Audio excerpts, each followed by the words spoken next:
мінекей біз бүгін мынандай керемет ауа райында, далада, серуенде, таза ауада күшті, ғажайыпты уақытты сендермен бірге өткіземіз. Балалар, айта қойыңдаршы, сендерге ертегі тыңдап, оны өздерің тамашалап көрген ұнайды ма? Тамаша, ұнайды. Балалар, айта қойыңдаршы, біз кеше экраннан қандай ертегіні көрдік? Ертөстік пен Айдахар ертегісі. Енді сендер мына лабиринтті көріп тұрсыңдар. Бұл лабиринтте бұрын сендер тек бір-біріңді қуыспақ ойнап, бір-біріңмен тығыспақ ойнап, жүгіріп, сондай қызықты ойындар өткізетінбіз. Ал қазір осы лабиринттің ішін таңғажайып ертегі әлеміне айналдырып жібердік. Ұнап тұр ма сендерге? Тамаша. Олай болса, ертегіні мен қазір өзім тағы бір айтып берем. Әр бөлімге кірген сайын, әр бөлікке кірген сайын ертегінің кезеңдерімен танысып отыратын боламыз. Дайынбыз ба? Олай болса, мінекей, ертеде бір жай барақат, қой үстіне жұмыртқалаған кез болыпты. Сондай бір әдемі ауылда Ерназар мен оның бәйбішесі өмір сүріпті. Құдайға шүкір, мал десе малым бар, 4 түлігім саймын. Бәйбіше-ау, мына балаларым 8 балам менің мал мүлкіме, дүниеме ие болып қалады десе, әже айтады екен. Әжені көріп тұрсыңдар ма балалар? Әже шай құйып отырып айтады екен. Ай, шүкір де шала олай мақтанба деп. Осы кезде далада гүрр етіп найзағай ойнапты. Найзағайдың дауысын салайықшы.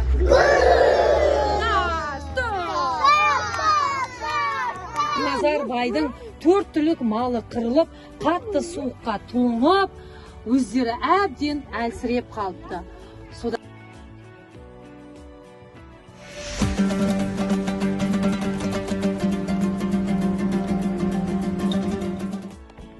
Осылайша жердің барлығын қар, мұз басып, малдың бәрі қырылғаннан кейін Айдахар өзінің үңгірінде Мұстан кемпірге тапсырма береді.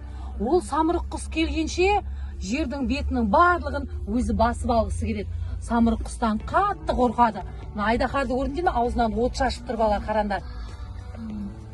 Сөйтіп ол Айдахар жалмауыз кемпірге тапсырма береді. Әй Мұстан, сен ана жердің бетінде не тындырып жүрсің деп. Мұстан болса ха-ха-ха деп күледі. Мен олардың барлығын қырып тастадым. Ал мынау Мұстан кемпірдің сиқырлы таяқтары, көрдіңдер ме? Ал анау болса неше түрлі сиқыр жасайтын заттар екен, қараңдар балалар. Ал енді жаймен сыртқа қарай шығайық. Мұстанға ұсталып қалмай тұрғанда шығайық.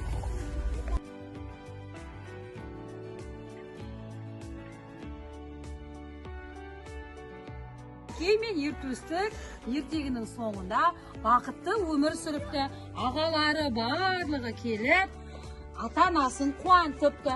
Ал мынау Тайбурыл кенжекеймен ертөстіктің қасында осылай адал дос болып бірге өмір сүріпті.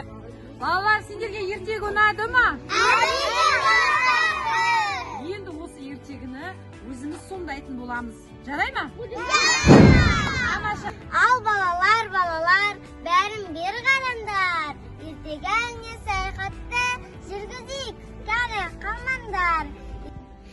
Қазақ ауылында жай барақат, елге жайлы, сондай бір күнде Ерназар деген бай болыпты.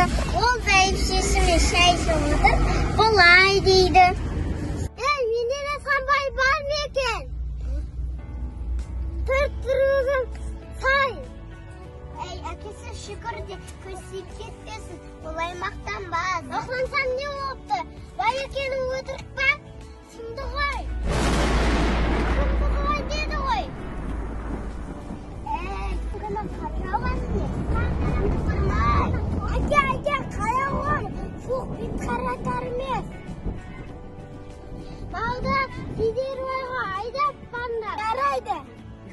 Қара әке шеше осылайша айдалада қалған сияқты.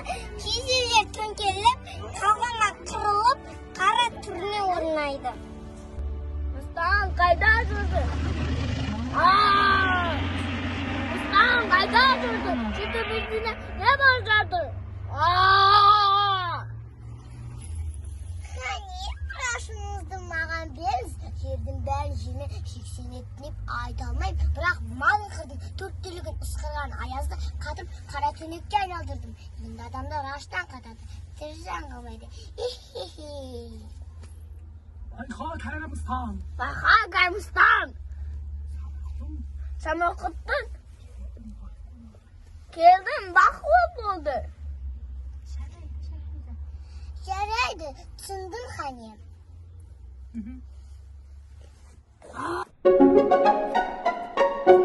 Бар болыңдар, жампоздарым. Шеңберден өтетін болсаңдар, дәл тартпай кетесіңдер. Бір жантаққа айналдырып жіберейін бе?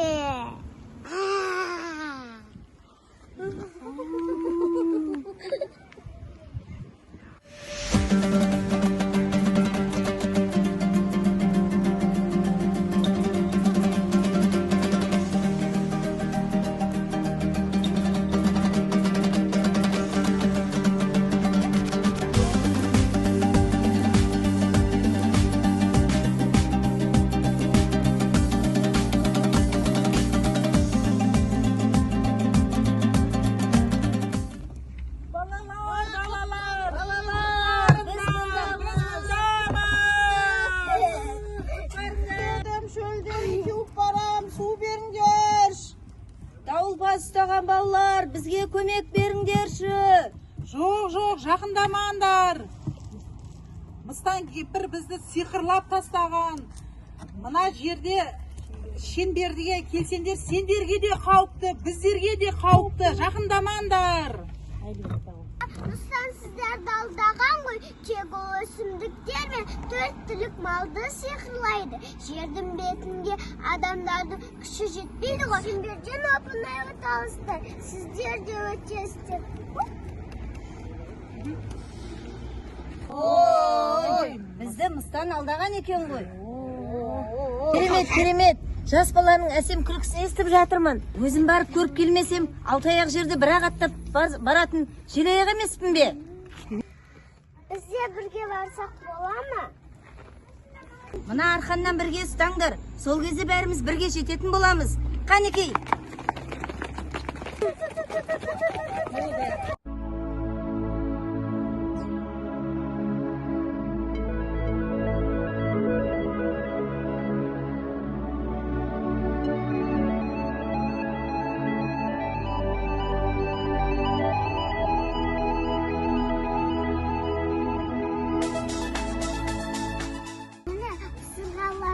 Таққан соң Мұстанның сиқыры кетті.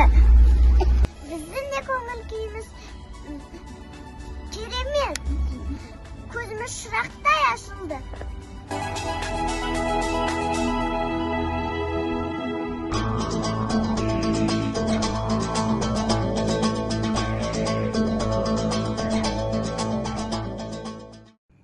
Достық, енді мен сен күшінді де ісінді де көрдім. Енді сенің сөзбен жанын олдырамын. Мен жеңілсен жаныңды нақұтыға салып аламын. Ал сен жеңілсенше, мен жеңілмеймін. Ал баста онда. Балтабай мал таба алмай жүр, баласы тал таба алмай жүр. Балтабай мал таба алмай жүр, баласы тал таба алмай жүр. Қапты. Қапыдайыт қапты. Шеше, неше сынды кеше. Шеше, неше кеше сынды кеше. Топ екен, қоғандар көп екен. Топ екен, топты тебеген. Тебегендер көп екен. Топ екен, қоғандар көп екен. Есет атам, ес атсатса, ет асатса, бес ататар. Есет атам, ет асатса, бес асатан. Мұстамын деді, тышқамын деді. Мұстан тышқанды қорқытты. Тышқан мұстанды үркітті. Мұстамын деді, тышқамын деді. Тышқан мұстанды қорқытты. Мұстан тышқанды үркітті. Қап, еніп қалдым ғой. Әртіспен жасам.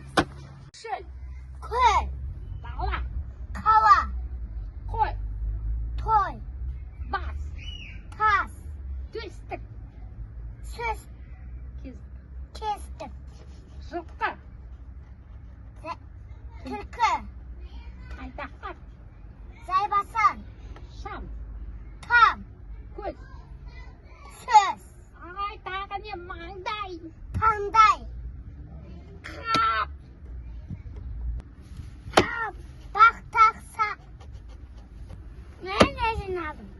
Осылайша кенже-кеймен ертістік бақытты өмір сүріпті. Егіназар жөнінде Нұрасов. Ертістік жөнінде Ақтөле. Ертістіктің анасы Бүрбай Айша. Кенже-кейдің тәтесі Айлин. Кенже-кей Тәберес. Ерназардың баласы Марлен.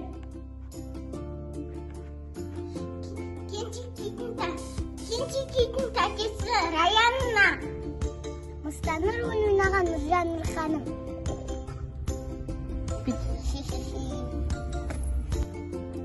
Айдаған өтір.